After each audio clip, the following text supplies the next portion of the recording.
Welcome to the Aftermath Chiefs Kingdom. I'm your host tonight, CJ Jones, with my brother, my friend, my good buddy, Chris Tenpenny. Chris, how are we doing on another cool preseason gearing up for the NFL season Monday, my friend? CC, I need a little more excitement from you, man. We're getting close to football. No more weekends without football until the That is Super true. Bowl. Very true. That is I true. At least need you I ain't need you to getting bring the. I know we're still in training camp. I know it's just the Hall of Fame game that we've seen so paid. far, and that I didn't even watch it because I that's too fake football for me I'm a right now. degenerate. I watched it. Yeah, I feel that. I feel that. No worries. But like, come on. We got We're in those football dog games days of Thursday camp. where actual NFL starters, even if it's only for a position, are actually going to be playing in games starting Thursday. The Chiefs on Sunday, man, like it's here. It's here, Right man. here. Hey, it's those dog days of camp. You don't know what the day is. You're like, what's today? I feel like every day, people are saying, oh, we get a Justin Ross highlight every day. I'm like, okay, guys, we've seen that highlight for like 4 straight practices. He can catch the ball. I'm really happy. But now let's actually get into some all right matchups and what do we expect guys to do when the lights are on, Chris? Because that's what really matters. Yeah, and you said it. That's exactly where we're starting. What to expect in the preseason game number one, man. Like I just of course the starters going out there for a drive Mhm. will be fun. Like that'll be probably what is talked about the most, what's looked forward to the most. We get all that watching 15 and 87 out there. But there's, 3.5 quarters left after that of these players that we've seen in camp. Because I can't imagine these guys going any longer. Maybe the O line goes an extra possession, but Yeah, starters only going to get one drive, right? I mean, that's just how Andy does it. 1-2 max. Yeah, I don't expect too much out of him. Guys been training hard for like what? This is like our fourth week of training camp. So guys been grinding for a minute. So this is the time when you kind of let them go out there, show what they can do, get a little bit of the edge off. But most likely, like Chris said, we're gonna let the twos and the threes see what they can do. And now we get into some of these camp stories. So Chris, who are some of the guys you are looking forward to playing Sunday at 12 o'clock Central Standard Time in New Orleans against the Saints, my friend? I think obviously we can talk about uh, Justin Ross, but I want the guy that I'm excited about the most is actually the Nick Jones kid in the backfield, or excuse me, in the secondary. I'm already mixing up what I'm trying to talk about. Just because you can never have enough DB depth. That's a fact. And the things that we've heard about him in camp have all been promising. We know how good Veach is at finding DBs. I mean, last year with Watson and Josh coming out of nowhere, like Yep. this Nick Jones kid out of Ball State, he's had some highlights. He's 6 feet tall. Like I kind of want to see what he looks like at game speed, and he's going to be a guy that I think is going to get a lot of run this entire preseason. I'm kind of interested to see if the camp hype reaches game hype. Absolutely. No, I completely agree. When you looking at the draft and we saw guys like Shamari Connor out of Virginia Tech and then obviously Nick Jones come off the board, it's kind of like that. It's Veach's niche to like, hey, we have to find DBs and keep them rolling. And we all saw the game in the AFC Championship when we saw Snead go down, and a lot of people kind of hearts kind of sank for a minute. What were you going to do? But like Chris said, we had guys like Jalen Watson step up, 6th rounder. Then you had Josh Williams. So we have a lot of guys who were picked on the back end of the draft, and they made big plays for us down the stretch. So it's going to be interesting to see, can we continue that trend and get some other young guys to keep going? Because it's funny to call the young guys vets because they're only in year 2. But now Brian Cook says the guys are coming to him for questions and asking him for leadership. And you love to hear those things because it lets you know we're setting a standard here in Kansas City. So that's a proud thing for Veach to do, and even prouder for this organization, for this coaching staff to know that we can put young guys and expect them to uphold that standard and still play at a high level. So I'm excited to see what Nick Jones can do when the lights come on for sure. Yeah, no, he's going to be exciting. I think all that secondary, it's just interesting to see how the growth that those rookies last year had coming in a year two. Exactly. On the offensive side, the guy I'm probably, I don't know if excitement's the word, but just kind of intrigued is going to be Matt Bushman, just because, if they keep 4 tight ends, like, do they keep Blake Bell? Do they keep Matt Bushman? Like, Blake Bell's done a lot for this organization, and it just seems like Matt Bushman, though, is kind of trying to come in and take the spot. And again, that's if the Chiefs even keep 4 tight ends this year. We That's know true. they like to in the past, but with some of the running back and the wide receiver, Mango being so 3. competitive, Yeah. and you already have Kelsey and Noah Gray, who are great 1-2, and then Jordy Fortson, who's kind of the wild card that when he's healthy, you can ask him to do anything athletically, and he's going to perform. So when you have those three as your tight end, if Jody's healthy, when the season starts, there's a chance they only keep 4 tight ends. But if they do keep 4, Matt Bushman over Blake Bell is going to be something that kind of keeping my eye on this preseason. Absolutely. I mean, that was a question last year we came into thinking that they may keep Bush. And if he doesn't get hurt in that preseason game where he scored twice, Right. I think versus the Packers, I was at that game. If he doesn't get hurt in the game, he may make this roster. And that's obviously a question because Blake Bell was hurt last year as well. And we didn't get him back till off IR in the middle of the year. So those guys are definitely fighting for that 4th spot. I could honestly see Bush or Blake Bell making this roster. I was surprised, honestly, and I like Blake Bell for what he does. Like, I love the bulldozer. He makes plays. He's a guy that can come in on situational. Like Chris said, he's done quarterback sneaks for us. Mm-hmm. He's obviously made big catches, big blocks for us at times. He scored last year. So whatever they need him to do, he can do it. He's a guy that's obviously known around here pretty well.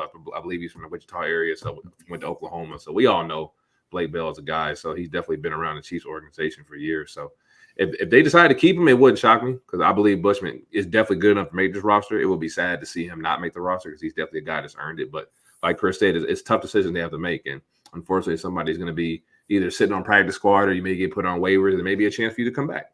It's always good to have depth. You can never have too many at any position, especially offensive weapons, because, guys go down and throughout the season. And we love Jody Fortson for what he does, but he has been nicked up through the season and through camp. So having a guy like Bush who clearly can make plays, he can catch the ball, he can block, a guy that can truly do it all. Everybody remember what he did last year. And seeing the clips I've seen in camp, he looks like himself, a guy that's running around making plays. And I think even Nagy said he's a guy that doesn't really drop anything that's thrown to him. So any guy that's a pass catcher, you love to get that niche known about you and attached to your name. So I love Bush, man. I want him to make the team, but it's definitely a tough decision that Veach and Andy have to make for sure.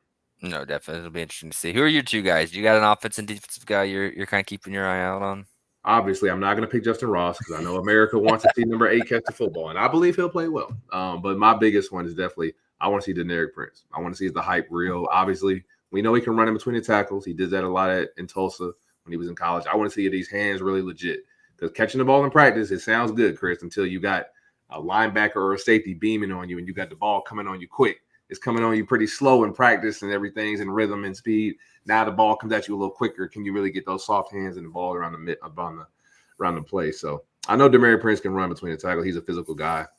He's caught everything thrown to him from what I've seen in camp. I just want to see him do it in live action speed because we know he kind of reminds me a lot. My comp, after I've actually got a chance to watch a lot of him, Chris, my comp is Carlos Hyde. I think that's a really good comp for him. A bigger guy, about 6 foot, 6'1", about 220, a real physical guy who can get downhill. But Carlos Hyde had some soft hands for how big he was. Didn't really catch it a whole lot, but he was a guy that could play a lot inside, outside of the passing game. And we all know Carlos. We're familiar with him because he was here. Then we went to Houston, and we know how good of a year he had that year with the Texans. So that's my comp for him after I got a real good look at him. And I think he can make plays in this offense. Andy doesn't like to put a running back out there who can't catch. So if you're doing it in practice, you like to translate those habits to the game. And I definitely want to see him do that. And my defensive player to look out, my standout, that's interesting. My one defense player I'm really interested to see. It's kind of set, for the most part. Yeah, everybody's got their job. Unless you're going like okay, I'll get a feel-good story. I want to see Turk. Last year, I thought Turk was going to have a big year. I thought he was a guy that was going to have the year that Mike Dana and Colin Saunders had. I thought Turk was going to have that year, like a 5-6 sack season, come in and be a deep rotational guy for us. And unfortunately, he had the knee injury during the preseason this time last year. So just to see him be out there and get cleared off the PUP list is amazing to hear. Definitely, I know a guy that's been working hard to try to get back out there. And from what I've seen, they say he's looking healthy. So I definitely want to see Kenny get back out there and to being himself and being that good dominant pass rusher that we saw last year. Because he was in line for a big year before the injury. So, and this D-line group is deeper than it was last year. So, they say competition breeds excellence. So I expect all the guys in the D-line room to be fighting for snaps, especially with the big dog sitting at home waiting to get his money. So yeah, still letting that money go down the drain for no reason. But $50K a day, Chris says. Before we move on to the next topic, the other thing that is kind of interesting to me anyway, I think a lot of people think it's a foregone conclusion that Blaine Gabbert's going to be the backup quarterback on this team.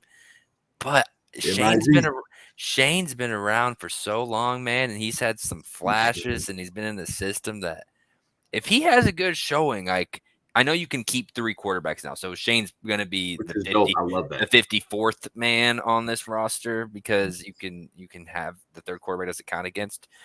But I think there's a real shot he can grab that backup quarterback position. And so just, he's a guy that's been around for a little bit now. So just kind of see him progress. Mm-hmm. He's someone else that I'll be interested to see if he can beat out Blaine Gabbert for that backup quarterback spot. Absolutely. We all love Shane. So he changed his number. So I think everybody has to be careful about that. But no, Shane's a great player, man. He's a scrappy guy. He can make all the throws. He's definitely more mobile than Blaine Gabbert. But obviously, we know the situation it is when they bring in a guy like Blaine Gabbert who's backed up Tom Brady for so many years. Obviously, he's a local guy, played at Mizzou, so we all know his story and where he's been. He's been in the league for when did Blaine Gabbert come in? 2000, was it 11 or 12? Somewhere in that time, man. Like that 12, 13-ish area. So he's been in the league about a decade. So it's crazy how fast it flew by for him coming into the league. So he's definitely a guy that's been around. He's held a clipboard. He knows how it is. But Shane Buechele can play. We've seen him make plays in the preseason. I've seen him make plays in camp. He's made a lot of great throws. He's made some mistakes as well. A guy that could definitely – and I love the fact we can keep 3 quarterbacks.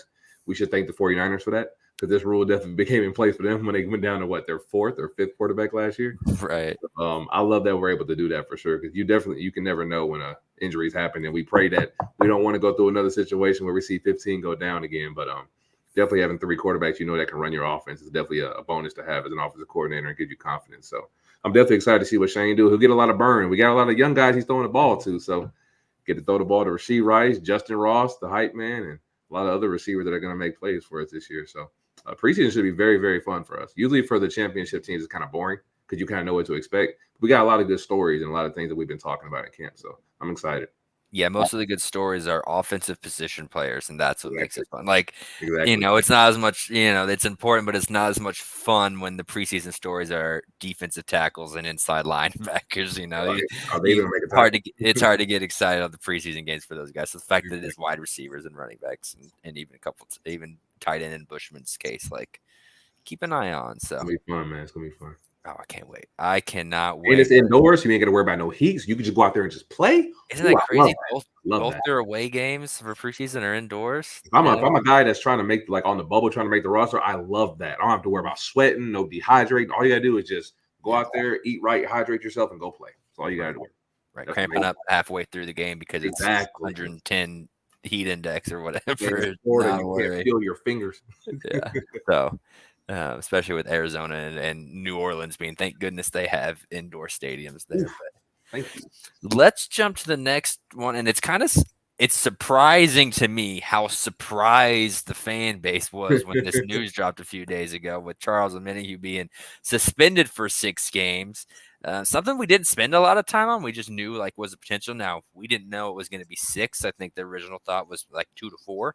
Mm-hmm. So that is a little noteworthy that it is a 6-game suspension to start the season. Then you topple on, already Frank Clark's gone and the questions with CJ.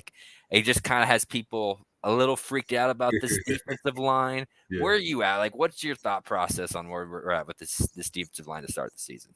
I was very shocked, like you said, shocked at how shocked the fans were because I remember watching the playoffs and getting ready for the AFC Championship game, and we saw the alert come across our phones, and we said, Charles Omenihu will not be available for the 49ers for their playoff run. So we know how good of a player he was. We know the 49ers have been a factory for D lineman. Hell, we let D4 go over them after he left here. So they've had a lot of good players come out of that organization. So we know how talented Charles Omenihu is. And obviously, I think fans are probably upset because they wanted to see him do something in a live action game.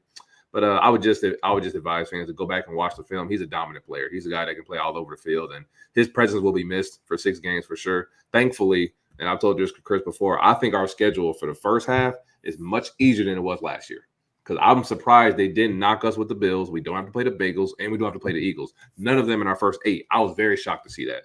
I would figure we would play one of them, if not 2, within our first 6. So for us not to play some of the best quarterbacks on our schedule, I think the only top quarterback we play is Trevor Lawrence, and we play Aaron Rodgers in the first 4 weeks. So not to blow past those teams by any means, but to not play some of the top guys on your schedule for the first 8 until your bye week is very, very encouraging to see from a defensive coordinator's perspective, because we really saw every receiving core you could ask for last year. So obviously this D-line group is deeper, quote unquote, Andy's words. He said this group is very excited. He thinks we have the guys to get it done. And he's supposed to say that. He believes in his guys. He believes in his group. And obviously Joe Cullen's done an amazing job with his group. I know Spags is out there ready to get the guys rolling. And it's just exciting. That's why I'm excited about Turk, just to see him come back this year, try to get his spot back and try to earn some minutes and some rotation. So we got a lot of guys go out there that can make plays. And Charles will be missed for sure. But I think we have the horses to get pressure on guys. And I'm very excited. The reason I'm not as tripping about this move, Chris, is because we have such a great secondary now. Last year, we had way more questions on the back end than we do now. I think we have a lot more strengths than we do questions. Bringing in veterans like Mike Edwards, Trent McDuffie coming into his own, Jerry Sneed being there, Jalen and Josh taking these big jumps.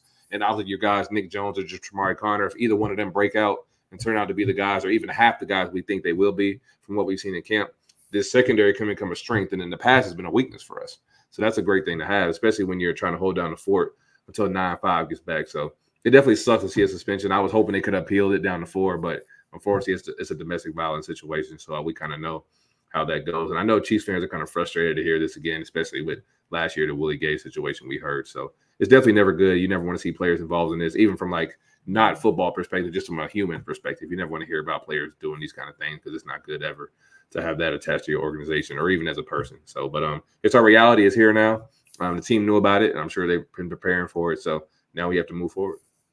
Right. Anyone that's like actually real worried about it is also probably really worried about like Chris Jones for some reason not being. He's gonna be here. Like I know we haven't seen him yet, and like maybe his how ready he is for football right away, depending on when he shows up, may be up in question. He's gonna be on the team, and so I almost look at it as like it's bad for Omenihu because like there is some chemistry, there is some football shaped things like that aspect of being out 6 weeks will be missed. Facts. But at the same time, so you're probably gonna have George and Dana, starting at your DNs with Noddy, Jones, Turk, and those guys on the inside.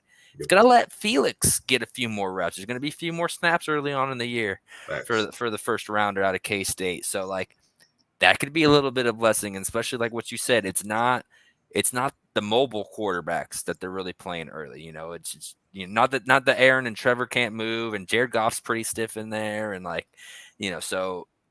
The fact that that's who kind of Felix gets his feet wet in as he goes through these early rookie growing pains that are just going to happen, especially as a 32nd round pick, or 32nd overall pick, excuse me. 32 rounds in the NFL, that'd be crazy. But so like, yeah, it sucks. Obviously, you want your guys on the field, but I think the reason that we're even talking about this is because Chris Jones is out right now. So in people's heads, it's like, oh, we don't have Chris Jones or Omenihu. No, CJ's playing. He's going to be here. He's just wasting a lot of money to not really prove any more points. He's going to need a lot more direct TV commercials. Shout out to him and Kelsey. The commercial was fire. Did you see it? I haven't seen it yet. No. It's nice. I like it. It's pretty funny. Yeah, I heard. I saw it on my feed, people posting talking about it, but I wasn't in a position to click on it and listen to it yet. So I like it. They did a good job. Good job, Trav. Shout out to you, man. You too, Chris. Hey, come to KC, man. Hurry up. Yeah, right. He's not going to be at St. Joe, right? You can at least come to your house and you stay here. At least come there. At least. If people see you in the city, they'll calm down. I'm not saying you got to come to camp. I would love that, but at least if you're in the state of Missouri, people will calm down. I think that'll help a lot. Right. Baby steps. Anything else on the D line or the Omenihu position before we get to something a little bit more fun? Probably just excited to see if we got some other small stories we can talk about. Does BJ Thompson get some reps and maybe he could sneak in some things? And obviously we all have our young guys that can come in and make plays. So obviously we have most of the guys came back in the D line room. I think the only guy we really lost really was Colin that made a big impact, and Frank obviously. So everybody else is back. So seeing Turk back out there is huge. I'm excited for George. I think George takes a big step, honestly. Him working with Tom Bali is a great story for him, just to get that mentally and all the footwork and the handwork things he can teach him. So I expect a big year out of him. But honestly, no, I'm not too worried about this group. Honestly, I think we'll be fine. It's gonna. I think, and Spags is, and this is actually kind of funny because we always, like during the Bob Sutton era, and I know his name is like forever shamed in Chiefs Kingdom because he blitzed too much. People like were mad at Spags for blitzing more early on and leaving Jalen and Josh on the islands. Now, I think if we did that earlier on, they wouldn't be as mad because they're actually prepared for those moments. So now this year, if those first matchups, like you said, versus Jared Goff, versus Trevor Lawrence, Aaron Rodgers, I believe we played Kirk Cousins as well, who believe their O-line is susceptible to giving up pressure. If we were able to blitz now you're actually comfortable playing cover 1, cover 0 on the back end or 2-man with guys like Mike Edwards back there, Brian Cook, obviously Trent and Sneed. Now we actually have guys that can cover one-on-one because the confidence is there. And obviously we play some good receiver, but we don't play the elite receiving core like consistently back-to-back weeks like we did last year. So I'm actually not as worried about the D-line because now, Spags can mix up his coverages. We got obviously Drew Tranquil back there covering guys too. So I think we're more patent on the back end via to mix our coverages. So that's why I'm not really worried about the Omenihu pressure being missed too much early on. Now down the stretch, we definitely will need him, but early on, I think we'll be fine. Right, and I was trying to remember who the week 3 matchup was against. It is Justin Fields, so as far as mobility, that's going to be tested week 3. But outside of that, the other 4 in that first week 5 span, and I think it's Russ week 6, who's we'll see. They talk about trying to get him out to move more, but if it's like last year, he wasn't really a running John threat. Payton will tell him to hand the ball off 20 times. Right. So it really feels like 1-2 max of those 6 weeks that Actually, gone. I hope they do, Chris. Let Russ cook because we know what happens. Let Russ cook. Let Russ cook. We know what that looks like. Yeah, I definitely got to see it before I believe that whatever they're spouting off about in Denver, man. But it's funny because their stadium got burnt down this time last year. That was right when it was on fire. They're like, "This is what happens when you let Russ cook." See, this is what happens. Yeah, and nothing good happens when you let Russ cook. But what does I was about to try to have some corny transition. It wasn't going to work. Hey, so let's just get straight into the NFL top 10. That's what's cooking right now. As we finally, it says NFL top 10. It was actually NFL top 100, but really, if you're a Chiefs fan, all that mattered was the top 10. You big, because there are 3 players that were on the list were in the top 10. You got Joe Tooney Creed. No, I'm just messing with you. It's actually. Honestly, though, those 2 probably should have been on the list. Like, if we being real, and I think y'all be hating on this list. I think this is not real. We have some bias, but I think Nick Bolton had a. He was number 2 in the league in tackles. Shot at like 98, 97, something like that. You feel me? But didn't happen. The Chiefs only got their big 3 on the board, all 3 in the top 10. CJ coming in at 10, Travis coming at 5, and then your boy. The fact that he hasn't been number 1 every year since he's been in the league. Your boy. But he's back up at number 1. Patrick Mahomes taking over the case. Like 1-5, man. How fun! Like again, I know this list is trash overall. Like it's just to get us talking right now. Like I get that. Thanks. It's still really fun to see the team that you're a fan of have these 3 players in the top 10 and just hear and watch those videos that are going to come out here in the next few hours, I'm sure, on what their peers have to say about them. Like I always enjoy. That's what I take more enjoyment out than the actual ranking. Me too. Is just like listening to the other players in the league talk about these guys. And it's like, do you think they got it right as far as the Chiefs players go? I know the rest of the list is kind of that's what I was like. I think this Sunday night, most people agree is the top 10 because after that, it's like, oh well, this guy was a top 20 player this year, but now he's 50, or this guy was 25 and now he's 60 something. The top 10 is probably the only night everybody agrees the guys that are in the top 10, and people will have their biases about where they should be ranked at. But no, like you said, Chris, they pretty much got this right, honestly. Right, and let me see if I can pull up the full top 10 because I know Tyreek I think was 7 in there, so another player with Chiefs ties. I think. Hey, shout out to Glenn Dorsey, man. We've been hitting on guys, huh? Right. Okay, let's see what we got here if I can find it. Okay, nope, can't find it. So anyway, I know it's Pat 1, Justin Jefferson 2, Jalen Hurts 3. I forget who's 4. I got Travis 5, Burrow 6. Burrow at 6 kind of surprised me. That is surprising. Tyreek at 7. I think Parsons is 9 and CJ's 10. Yep. Chris is 10, Micah 9, Josh Allen 8, Tyreek Hill 7, Joe Burrow 6, Trav 5, Bosa 4, Jalen Hurts 3, Justin Jefferson 2, and then your boy Patty at 1. Yeah, I think they got it right. They got the right 10 players. They got the right 10 for sure. Absolutely. I think, especially if it's mostly. I know there's always going to be a little bit of previous year bias, but like if you're taking last year as the biggest weight, I think those are the 10. I mean, those guys. I mean, you could even argue that just because they're defensive players, they're kind of getting screwed. Like Bosa, Parsons, and CJ did last year. Like I know it's an offensive league, but those are 3 guys up for DPOI. For sure. Right. You could even move them up a little bit. Like I love Travis. What Travis is supposed to do is he does it better than anyone else in the league, but I don't know. I could see him. I thought Justin Jefferson had an amazing year, the second best player in football. I mean, he did get OPOI, but is he more valuable than a Nick Bosa or swap him and Bosa for sure, and I'm feeling good about it. Burrow at 6 kind of surprises me because like Me too. he's kind of running with this new school Tom Brady vibe or whatever people are Yeah. giving to him, which I think is fitting. I think it's fair. Like I know he hasn't accomplished anything. I know we love crapping on the Bengals too as Chiefs fans, but like I get the vibe anyway. Mm-hmm. I know he has to actually win something to really go into that, but he does give off that. So I'm surprised that the players didn't vote, voted Travis ahead of him, voted Nick Bosa and Justin Jefferson ahead of someone that seems to command a lot of respect in Joe Burrow. So I mean, Exactly. No, for sure. Overall, I think they got it right. I mean, Tyreek Hill and JJ both had 17 and 1,800 yards apiece. So those are two of the best receivers in the league. Travis Kelce, obviously, another guy that could have got an OPOY. Jalen Hurts was #1 MVP candidate until he got hurt. Obviously, Josh Allen had a great year, didn't end as well. But Micah Parsons and Chris Jones, I thought Micah Parsons would be higher. I think Micah Parsons should be top 5. That's just me. He's so explosive. I don't know what he can't do on him. And he runs a 4.3, Chris. That's the crazy part. He's one of the best pass rushers in the league, and he's also one of the fastest players on the field. I don't know what more you want this kid to do. There's definitely a bias to offense, and we know that. Like that's just how the NFL rolls. But again, I always enjoy the top 10. If you don't care too much about the rankings, it's a lot of fun. I still like, the best video they ever did was after his first year starting in the league, his second year, where he was like number 4. Yeah. That video was so good. Like you got like Philip Lindsay in there. You got future teammate Melvin Ingram talking about him. You got Darius Leonard talking about the throw. Like the throw in the playoffs where like he whipped it around to Kelce. Do you remember what I'm talking about against Indy? Yep. I remember that.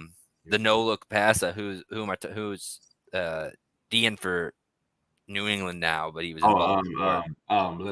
Yeah, he played for New England. Why can't I think of his name right now? But anyway, Matt Judon. Yeah, Matt Judon. They got all these Von Miller, like all these guys talking about Mahomes after his first year, and I don't know. It's like a 7-minute video, and it's one of my favorites. Though I just really enjoy that part of. Always good. I'll watch a lot of them. Like I'll watch Joe Burrows. I'll watch Justin Jefferson. I'll probably watch every single one of the top 10s. Like, yeah, they're just.